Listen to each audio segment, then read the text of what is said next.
we've been pretty high on the Ben Simmons Sacramento swap, and it looks like that is no longer going to be the case because Daryl Morey is still holding out for James Harden. Seems like maybe he's holding out for Damian Lillard.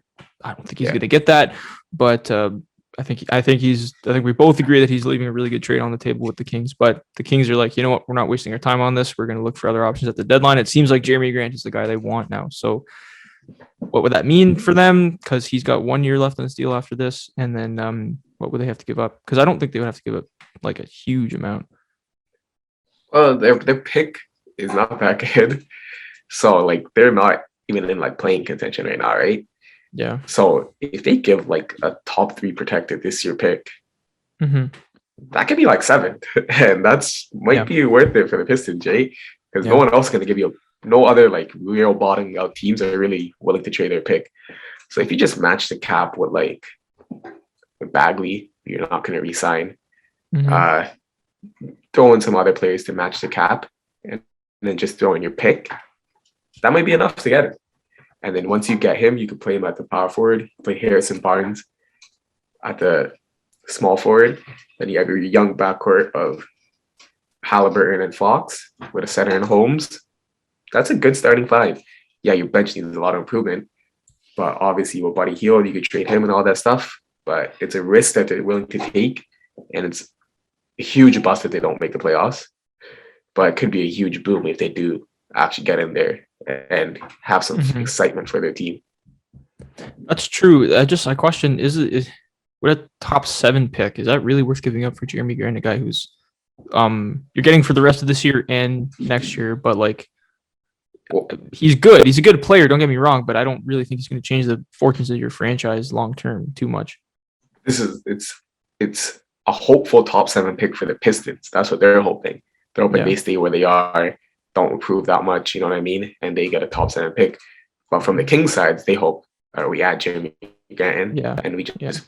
boom, the Trailblazers are gonna shut down Dame, they're gonna trade away CJ Nurkic, all that stuff, and we're just gonna come in, Mm-hmm. jump over the Spurs and everyone and take that 10th spot, and then we're gonna compete in the play-in and beat the Lakers and stuff to get the 8th seed, which hopefully the Lakers aren't still in there for the Kings' sake, but that's their hope, right? Their hope is to kind Yeah. of get in that play-in, get Yeah. in, make the team, and just keep going rolling with that. But it's a huge risky play. You risk it on half a season because Mm-hmm. if you miss out and that pick's like 4th, then you're like, oh man, that's a huge L. But that's why they do the trade, right? Because they don't want to add like 2 or 3 protected picks because Right. that's what a Right. lot of teams probably offer. Even like the Raptors probably offer like a top 14 protected pick plus another top 14 protected pick. But those protections kind of take out the excitement for Pistons and what they get back with the lowering the protection. That really does excite the Pistons. And Mm-hmm. man, imagine you get like Chet Holmgren, like first pick, then you get like Pablo Sliss to the 4th pick, and you get him. Like, oh my god, the Pistons would be enamored, right? Yeah. That's why it's definitely a trade worth doing, and we could see something like that happening probably in 10 days, 10, 12 days. Mm-hmm. The deadline's at Feb 10th. Yeah, that's actually really interesting. Like high risk, high reward, or move there. You're betting on like your team putting it together over and making the playoffs over the last third of the season. 30, yeah. Or else like you might be fired as a general manager if you end up trading at like 5th pick, right? So that's a really risky bet, but it might be the thing they need to finally get their act together and make the playoffs. Yeah, and you also don't want to upset, like there's only a certain amount of pressure young people can take, right? Like Tyrese Haliburton just dropped 38 in a loss. Right? He just had his best game of his career and lost. Yeah. You always see De'Aaron Fox extremely frustrated, not playing as good as he did last year. Holmes, you don't see him putting in the same energy as last year.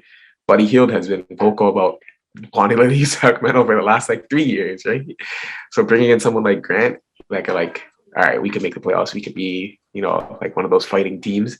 Can really change the whole like mood of the locker room. Because even Alvin Gentry, he came in this year and he's saying this is the hardest time he's having over his past like 35 years of coaching experience as assistant and as a head coach.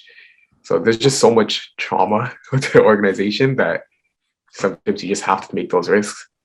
Yeah.